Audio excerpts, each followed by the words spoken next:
I'm Jake Alspector. I'm principal of Alspector Architecture, and we're delighted and honored to be the architects for the renovation of Bobst Library. We've been working on this project since 2003, and hopefully we'll continue into the future as we go through and renovate Philip Johnson's very interesting and unique building.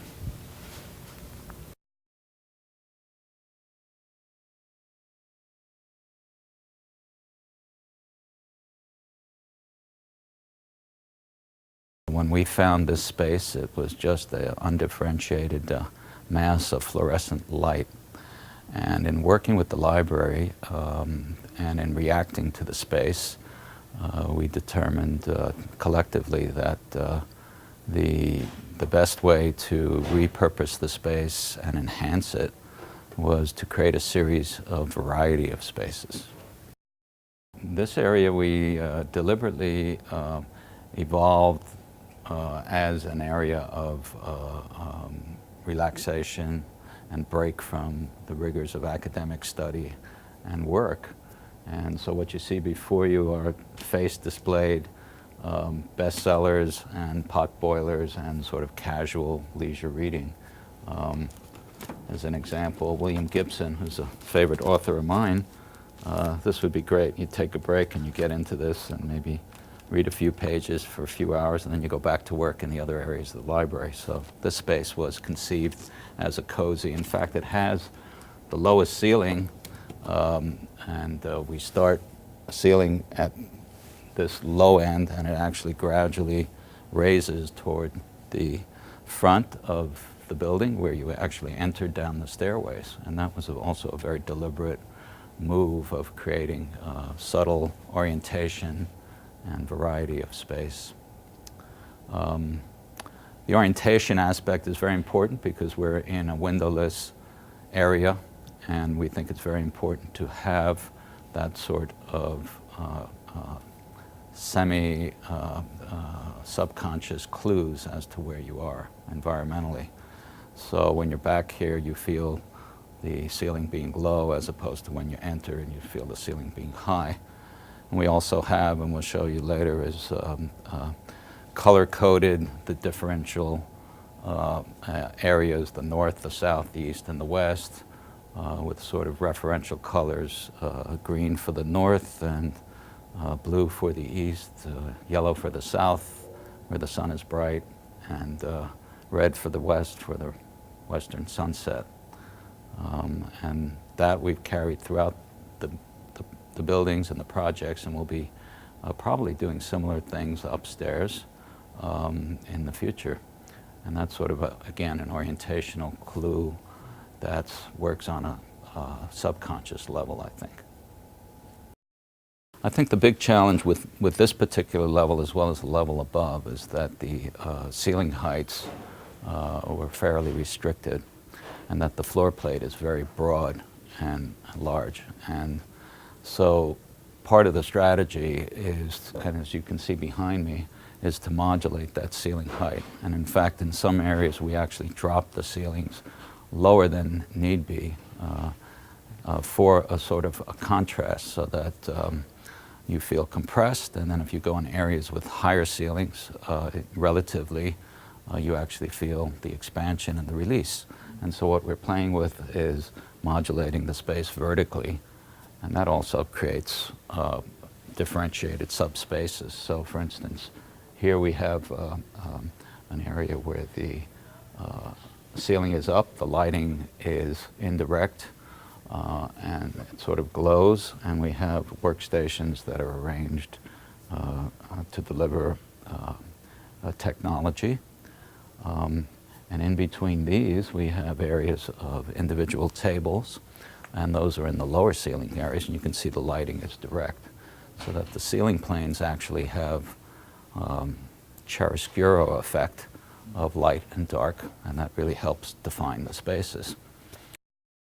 So we're in the one of the north reading rooms, actually the one on the 4th floor that will also be renovated. And actually the term restore is more apt because this is one of the rooms that Philip Johnson paid lots of attention to in his design. We're in a double height space. The space has a wonderful view and vista out to Washington Square Park and the north of the city.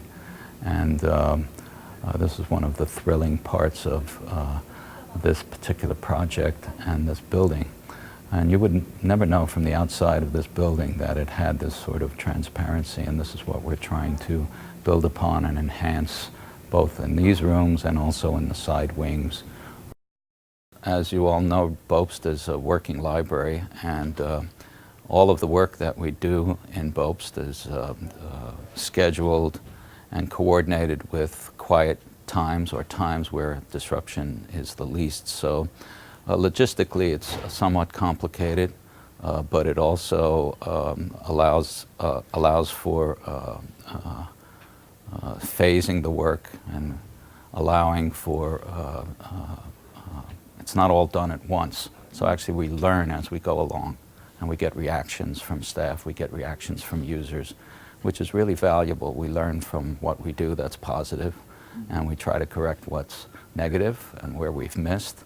So it's a very ongoing sort of improvisational process that's, I think, a really nice way of working. This is the first area you encounter when you, after you go down to the Bryan Commons.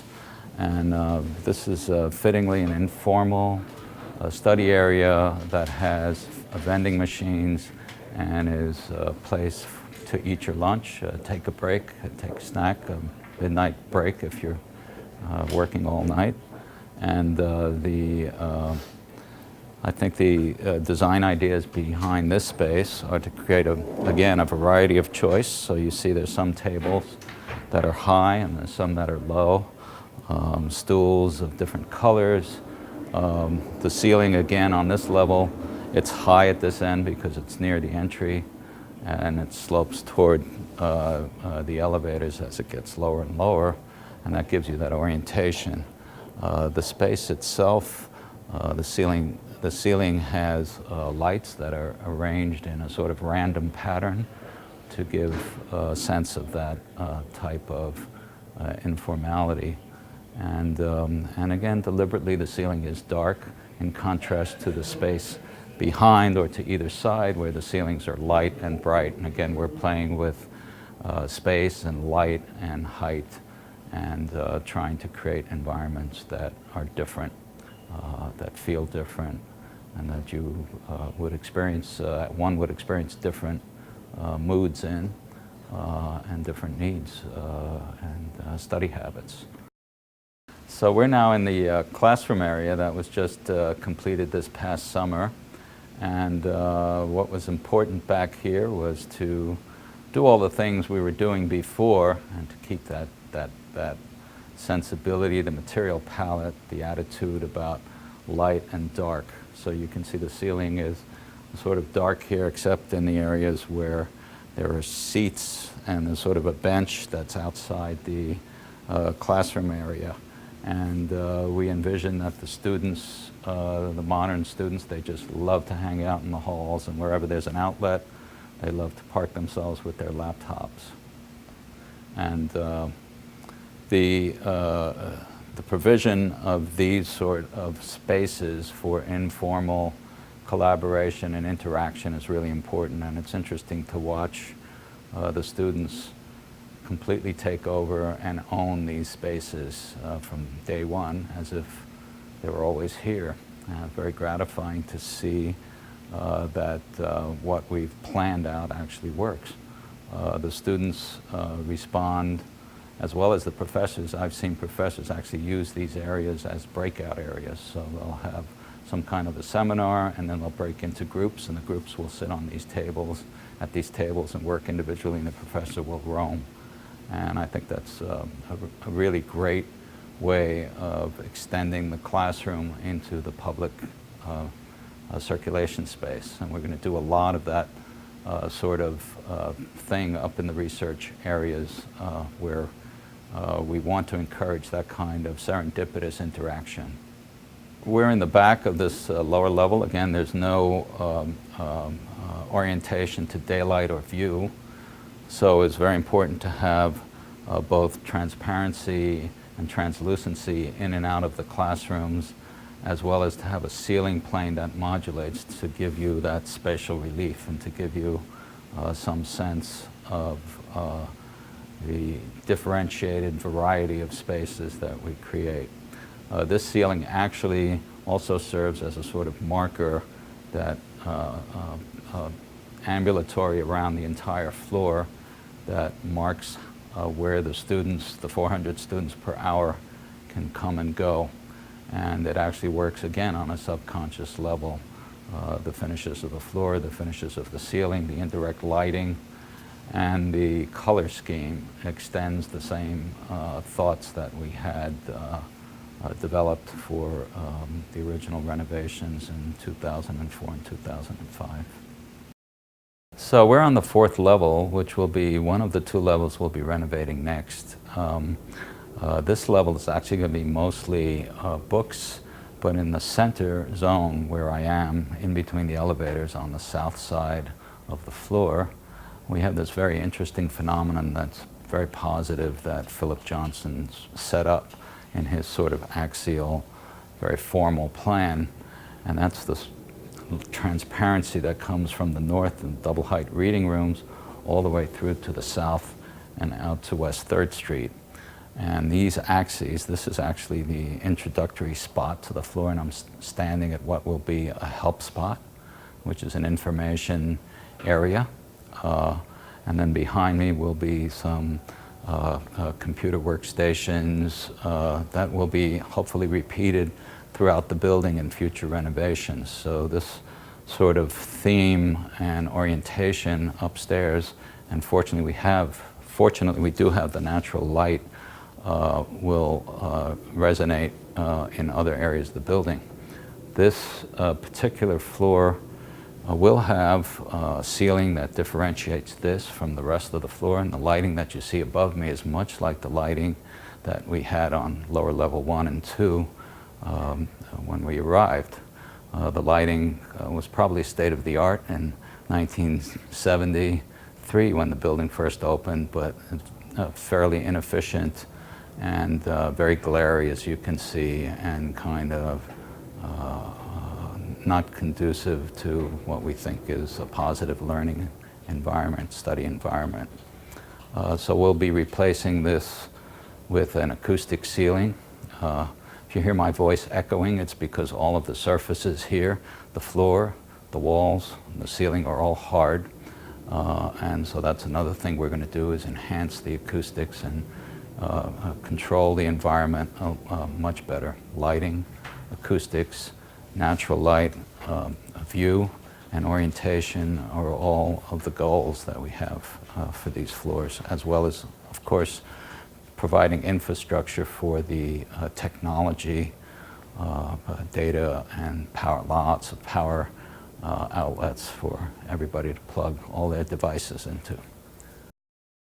On the 5th floor of Bobst, we're going to really open up the floor, and unlike what you see behind me, which is all the stacks, which is what everyone has the image of the upper levels of Bobst as primarily being, we're going to actually have very few books. There's going to be some reference collections, but basically we're going to have lots of user and research space, and it's going to migrate from the south, noisy, interactive, high technology space, and as we go further north toward the north reading rooms, which are really quiet and serene, the space is going to get progressively quieter and more cellular and more, I shouldn't say serious, but at least non-interactive, solitary, and studious.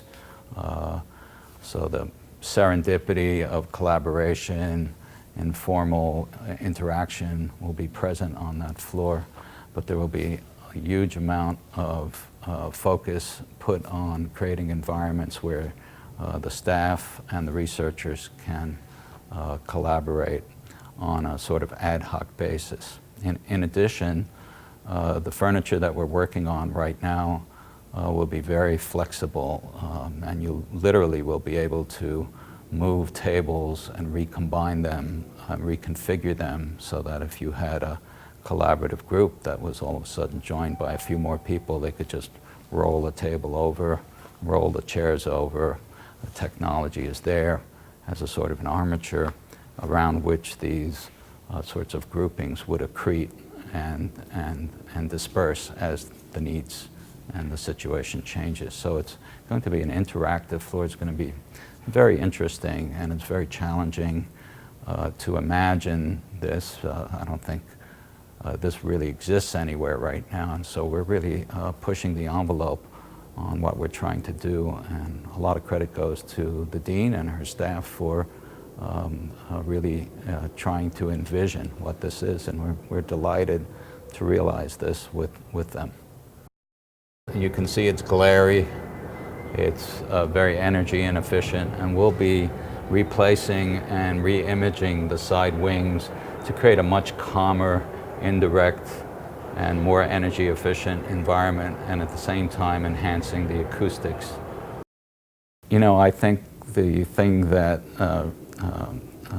really intrigues me and interests me about libraries and educational work is the purpose that they're used for. And I just love the idea that I'm contributing to the, dispersion of knowledge and the sort of interaction and the creation of knowledge and all of that. And it's a wonderful task to have that as one's work. I also teach. I'm a professor of architecture, and I've sort of, my whole career is embedded with academic institutions. So I'm on both sides of the fence, and of course I've been a student, and I continue to be a student, which is one of the wonderful things about teaching and also about working on projects like this.